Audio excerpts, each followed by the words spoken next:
Banjirop kembali menerjang kawasan Pelabuhan Tanjung Mas, Semarang. Saya langsung sapa rekan saya Damar Sinuko yang ada di Semarang, Jawa Tengah. Halo, selamat sore Damar, bisa Anda jelaskan mitigasi banjirop ini kan dilakukan agar dampaknya bisa diminimalisir. Lalu pertanyaannya ini, apa saja sejauh ini yang sudah dan akan diantisipasi? Ya, selamat sore Iqbal. Jadi memang sebetulnya kalau kita bicara rob ini di kota Semarang ini sudah berapa dekade, hampir 2 dekade ini memang terus terjadi di kota Semarang dan oleh warga sekitar, khususnya di kawasan pemukiman warga sekitar pelabuhan juga. Sebenarnya ini sudah menjadi hal yang biasa karena ini terjadi setiap hari, setiap jam 1 siang hingga pukul 8 malam yang kemudian air pasang atau rob ini surut.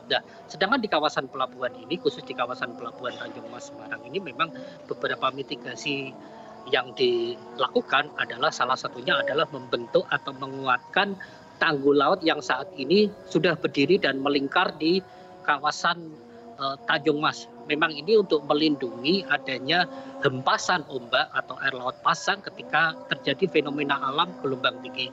Yang kemudian daripada itu di wilayah pesisir di perbatasan antara Semarang Demak yang juga merupakan pesisir utara terdampak banjirop ini, pemerintah pusat telah membangun jalan tol Semarang Demak yang memiliki fungsi juga sebagai tanggul laut, di mana nantinya ketika ada fenomena alam gelombang tinggi ini nantinya akan menjadi pelindung agar air laut yang pasang tidak masuk ke kawasan pemukiman warga khususnya di daratan bahkan hingga pelabuhan Iqbal. Menarik ketika tadi Anda katakan bahwa hal ini sudah terjadi selama 2 dekade dan masyarakat di sana juga sudah terbiasa dengan hal ini.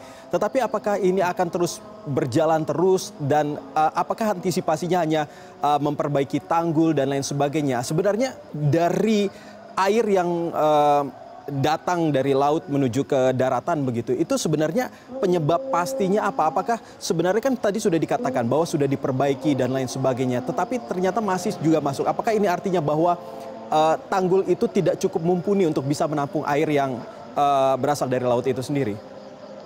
Ya, kalau kita bicara tentang antisipasi tanggul laut ini sebenarnya hanya mengurangi atau memperlama proses penanganan saja. Tapi yang pasti di sini juga terjadi yang menjadi pemicu utama adalah memang adanya penurunan tanah di kawasan pesisir utara kota Semarang dan Jawa Tengah sendiri.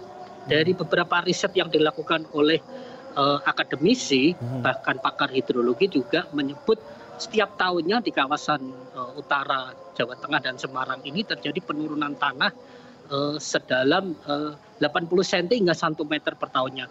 Kalau kita melihat itu faktanya terjadi kalau kita melihat di kawasan pemukiman warga ini rumah mereka semakin tenggelam. Dan di dermaga pintu pelabuhan sendiri terlihat ketika air laut itu tingginya melebihi dari daratan yang ada di kawasan pelabuhan. Dan ini memang penurunan tanah ini dipicu oleh faktor adanya eksploitasi besar-besaran air tanah oleh kawasan-kawasan industri yang dimana tidak memiliki izin. Iqbal. Nah, ini menarik juga ketika tadi Anda katakan bahwa terjadinya penurunan tanah. Ini artinya bahwa kemungkinan besar bahwa banjir rob yang kali ini justru lebih parah begitu dibandingkan dengan tahun-tahun sebelumnya atau bagaimana? Ya, ketika kalau kita melihat fenomena alam, banjirop ini dipicu dari fenomena alam gelombang tinggi, ini kan memang berlainan. Artinya alam ini tidak bisa ditentukan esok hari atau kapan. Tapi yang pasti terjadi adalah rutinitas, walaupun itu gelombang tinggi ataupun tidak, ini setiap hari warga ini diterjang oleh banjirop meskipun hanya banjirop biasa setinggi 10 hingga 20 cm. Dan ini memang terjadi memang karena penurunan tanah. Nah, di sini ketika pemerintah melakukan penanganan muncul masalah sosial ketika ditawarkan wacana relokasi atau perpindahan warga dari kawasan sekitar yang terdampak banjirop. Warga ini justru menolak karena mereka jika dikatakan direlokasi mereka minta tidak jauh dari kawasan pantai karena profesi mereka memang adalah nelayan. Jadi mereka tidak ingin jauh dari perahu-perahunya yang merupakan mata pencarian mereka. Lalu kalau warga tidak mau direlokasi, antisipasi dari warga sendiri seperti apa? Apakah mereka juga akhirnya membuat ataupun merubah, merenovasi rumahnya menjadi tingkat atau seperti apa?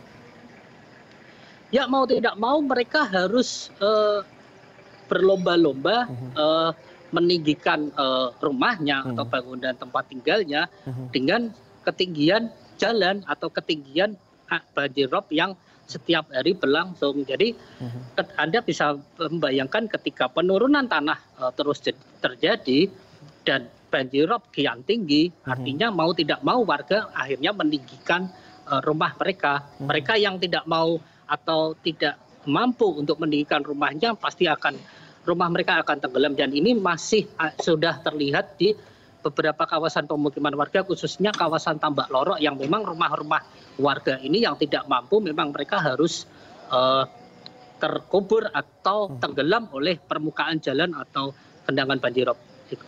Dan untuk banjirop ini akan berlangsung sampai kapan? Dan juga untuk saat ini statusnya seperti apa? Apakah sudah mulai mengalami penurunan atau justru semakin meninggi untuk banjirop ini?